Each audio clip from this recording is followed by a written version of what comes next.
இயேசு கிறிஸ்துவின் இன்ப இனிய நாமத்தில் வாழ்த்துகிறோம்.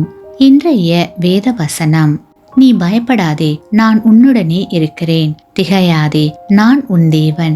நான் உன்னை பலப்படுத்தி உனக்கு சகாயம் பண்ணுவேன். என் நீதியின் வலது கரத்தினால் உன்னை தாங்குவேன். ஏசாயா 41:10. கிறிஸ்துவுக்குள் பிரியமானவர்களே, உங்களை சூழ்ந்து நிற்கிற ஆபத்தை குறித்து பயந்து கொண்டிருக்கிறீர்களா? பயப்படாதீர்கள். தம்முடைய தூதர்களை அனுப்பி உங்களை சூழ பாளையம் இறங்கி பாதுகாக்கிற பாதுகாவலர் உங்களோடு கூடவே இருக்கிறார்.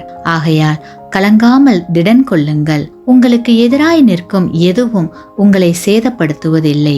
ஏனெனில் அவைகளை பார்க்கிலும் உங்களோடு இருக்கும் தேவன் பெரியவராய் இருக்கிறார். மேலும் உங்களை பலப்படுத்தி சகாயம் பண்ணுகிறவருமாய் இருக்கிறார். ஆகவே பயப்படாமல் தேவனை முழு மனதோடு நம்புங்கள்.